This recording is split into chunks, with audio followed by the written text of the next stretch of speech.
Bueno, buenas tardes a todos y todas. La verdad, un poco emocionada. Déjenme decirles un truco. No era yo, la ley era buena, yo les agradezco el reconocimiento, pero la verdad que el mérito es de la ley y no de quien les habla. Pero hoy no estamos acá para hablar de la Ley de Servicios de Comunicación Audiovisual, aunque de alguna manera vamos a hablar de ello. Hoy estamos acá para hablar de política.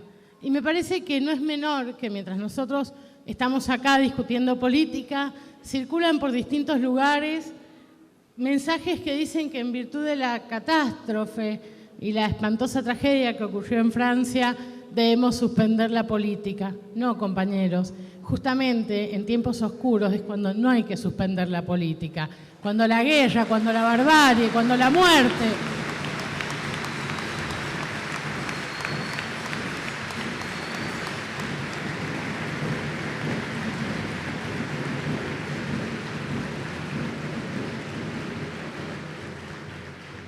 Cuando la muerte, cuando el dolor se hace realidad, lo que tenemos que apostar es a la política, porque si no apostamos a la política, apostamos a la fuerza, y la fuerza solo genera más dolor, más guerra, más barbarie. Es importante esto, porque creo que estamos todos profundamente conmovidos por lo que vimos en Francia, pero tenemos que conmovernos por cada país asolado por una guerra exportada, por una guerra que se cobra en vidas, lo que miden en ganancias en dólares.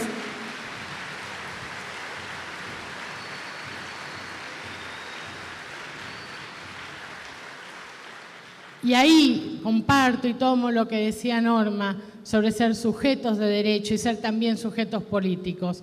Este 22 de noviembre tenemos decisiones que tomar como país y los que estamos acá militando tenemos muy claro hacia dónde vamos, tenemos muy claro lo que queremos, tenemos muy claro lo que significan estos 12 años, tenemos muy claro inclusive aquellas cosas que hay que corregir, tenemos muy claro inclusive aquellas cosas que deberíamos profundizar, tenemos muy claro los errores, pero por sobre todas las cosas tenemos muy claro que las elecciones no se ganan con estructuras de publicidad, no se ganan con falsas revoluciones de la alegría, no se ganan con los medios a favor, se ganan con la militancia, compañeros, se ganan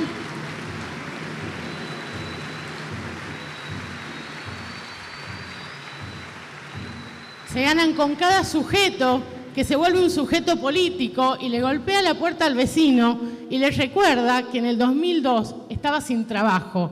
Se gana cuando nos convertimos en sujeto político y decimos, por cada vecino nuestro que pudo blanquear su orientación sexual. Se gana cada vez que sabemos que un pibe nace en la Argentina y va a cobrar la asignación universal. Ahí se gana, esa es la política, esa es la calle. Y eso es ser sujeto político y construir identidad nacional.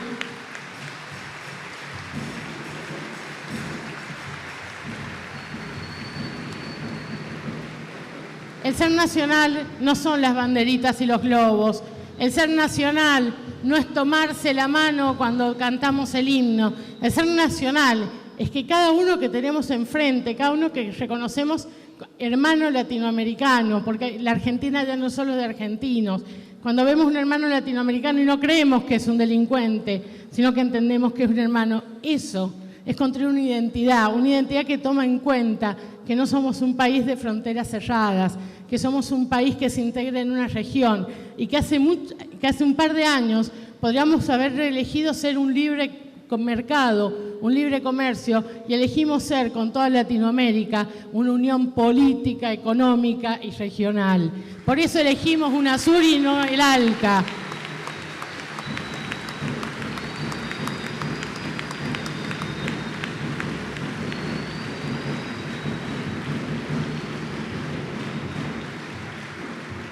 Y del otro lado, déjenme decirles que hay. Del otro lado hay estrategia publicitaria, hay colores brillantes, hay pantallas de televisión, hay discursos que no dicen lo que piensan, hay discursos preparados. Hace unos días veía circular en las redes sociales algunos videos, déjenme contarle dos. Uno es de un economista muy vinculado a Cambiemos, que es Espert. Espert le decía a un periodista, ¿qué me hablan de esta murga de la industria nacional? Cada vez que alguien llama murga a la industria nacional, son 50, 100, 500 obreros que se quedan sin laburo. son pibes que no van a la escuela, son vacunas que no se reciben.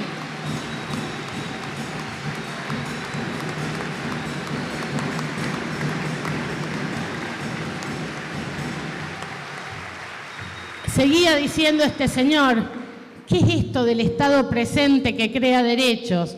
El Estado nos tiene que dar seguridad y construir rutas. ¿Rutas para qué?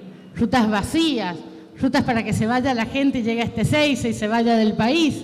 Para eso nos tienen que dar rutas. Seguridad para custodiar los bienes de unos poquitos y para custodiar de las villas que se crean al lado de los country. No, compañeros, la verdad es que la función del Estado es incluirlos incluso a ellos que quieren excluir. ¿Qué quiero decir con esto?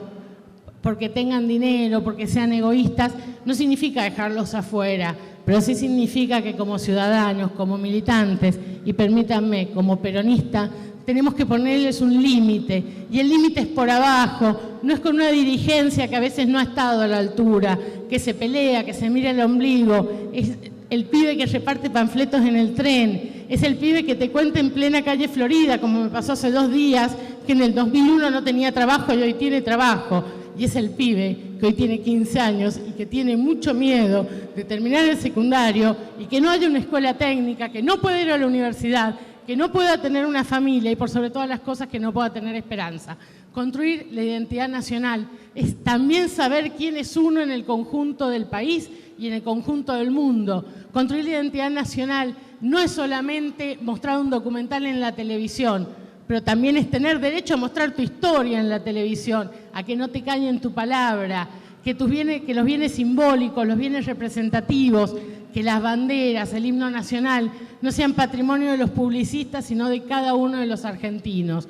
Finalmente, también es importante señalar que ser un sujeto político implica separarse brutalmente del discurso aceptado. El discurso aceptado, eso que la gente dice. ¿Y quién es la gente? La gente es nada, porque la gente es una entidad tan difícil de tomar, tan difícil de contraer, que nos venden por la gente lo que es opinión publicada, que no es la opinión pública. Pregúntense cada uno de ustedes, ¿cuántos de ustedes están dispuestos a aceptar ciegamente lo que les dice la televisión? ¿Cuántos de ustedes están dispuestos a aceptar que por peronistas son sucios, feos y malos? Ninguno. Así, desordenados, prepotentes, arrogantes, pero profundamente militantes, tenemos un compromiso el 22, y es defendernos como sujetos políticos. Y la única oferta que hace la política, en que nos pone en el lugar de sujetos políticos, es acompañar la fórmula Scioli-Zanini. Porque ahí está, indudablemente,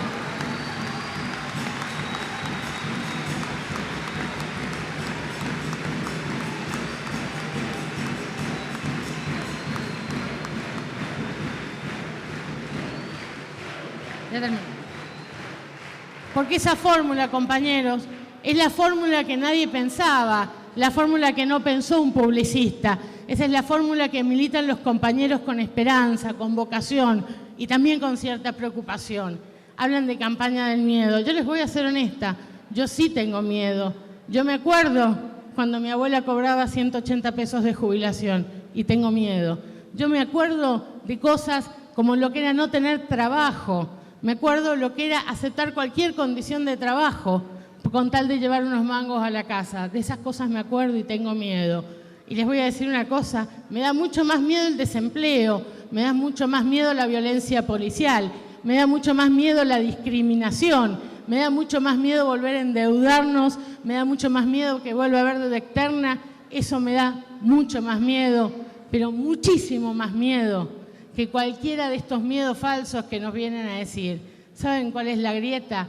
La grieta es entre nosotros, los que laburamos, los que construimos, los que soñamos, y los otros que están sentados en un escritorio pensando ganancias presentes, calculando cuánto pueblo le va a costar esas ganancias futuras, que siempre son para unos pocos, para los mismos dueños del poder. Primero fueron las tierras, después fue el sector financiero, hoy se quieren quedar con el trabajo. Porque no nos olvidemos que en estos tiempos la cláusula de los poderosos para sujetar a la sociedad es el empleo. Un pueblo que no tiene trabajo, un pueblo que no tiene derechos laborales, es un pueblo que se deja dominar porque tiene miedo y porque no hay ningún padre ni ninguna madre que se anime a poner en riesgo y tener que llegar un día a su casa y decirle a sus hijos que no tiene cómo pagar el alquiler, que no tiene cómo darles de comer, que no tiene cómo mandarlos a la escuela. En nombre de esas generaciones futuras, muchos de los que están acá aguantaron humillaciones. Lo que yo les invito a pensar es que seamos sujetos políticos y no aceptemos una sola humillación más, ni de los medios que nos toman por idiota, ni de los políticos que creen que no tenemos memoria. Muchas gracias.